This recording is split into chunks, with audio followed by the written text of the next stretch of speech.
Hello. Nice to see you again. Welcome back to our channel. Do not forget to subscribe, like, and hit the notification bell, okay? This video is part of a series of videos related to ISO 45001, so don't forget to check the other videos on our channel.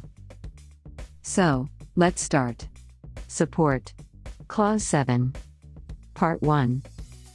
This clause begins with a requirement that organizations shall determine and provide the necessary resources to establish, implement, maintain, and continually improve the occupational health and safety management system.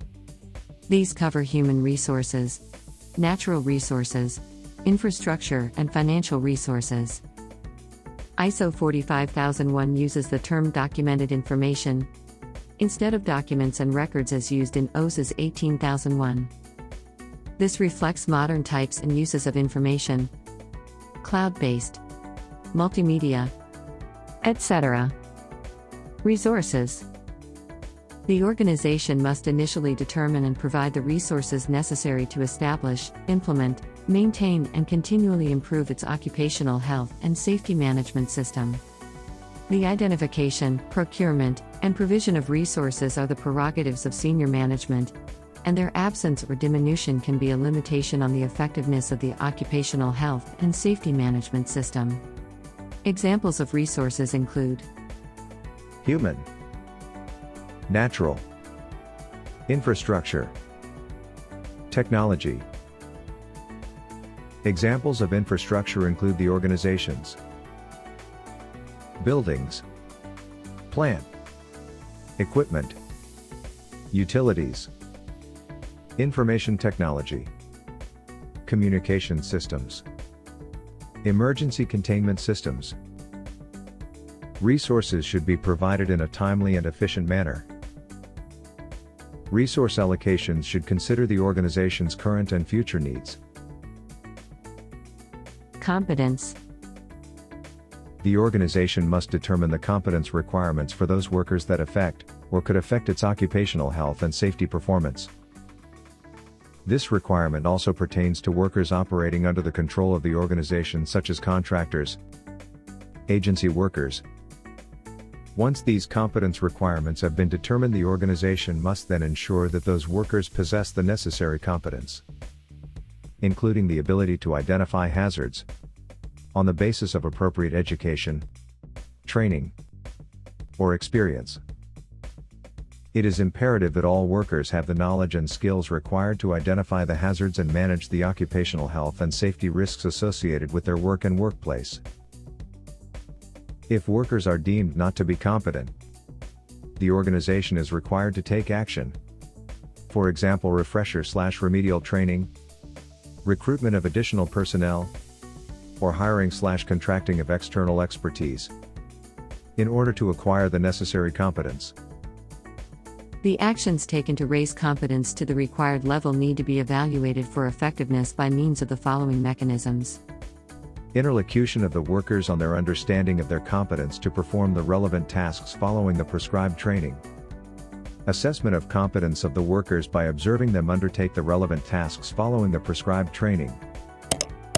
Peer review or supervision following the required training. The organization must determine competence requirements for individual tasks and should consider the following factors in its deliberations. The education, training and experience required to undertake the role and the retraining necessary to maintain competence. The work environment, the preventive and control measures arising from the risk assessment process. The requirements applicable to the occupational health and safety management system. The potential consequences of compliance and non-compliance, including the impact on the workers' health and safety. The duties and responsibilities associated with the roles. The complexity and requirements of operating procedures and work instructions. The results from incident investigations. Legal and other requirements. The necessary updating of the competence made necessary by context or work changes. Individual capabilities, including experience, language skills, literacy, and diversity. The organization should pay particular attention to the competency requirements attached to personnel performing the following tasks. Identifying hazards and conducting risk assessments. Conducting audits. Performing occupational exposure or noise assessments. Carrying out incident investigations. Performing tasks that have associated with significant hazards and associated high risks. When competence is acquired through training, the organization's training process should include identification of training needs, preparation of a training plan or program to address identified training needs, delivery of the training, evaluation of the effectiveness of the training, documentation, monitoring, and review of the training received. Workers should be encouraged to assist the organization in ascertaining the competence needed for their respective roles. The organization is required to retain appropriate documented information as evidence of its employees' competence, such as training records. Awareness. Every worker should be aware of the occupational health and safety policy and occupational health and safety objectives, their contribution to the effectiveness of the occupational health and safety management system, including the benefits of improved occupational health and safety performance, the implications and potential consequences of not conforming to the occupational health and safety management system requirements, incidents and the outcomes of investigations that are relevant to them, hazards, occupational health and safety risks and actions determined that are relevant to them. Workers must be able to stop working without fear of reprisal if they consider that the work presents an imminent danger to their health and safety. In addition to workers, contractors, visitors and other interested parties should be aware of the occupational health and safety risks to which they are exposed, and should also be appraised of all issues relating to the occupational health and safety management system and occupational health and safety performance of the organization. Awareness training should take account of individual worker capabilities such as literacy, language skills, and maturity. Occupational health and safety awareness can be promulgated by internal communication, visual signs and banners, campaigns, training or education, and mentoring.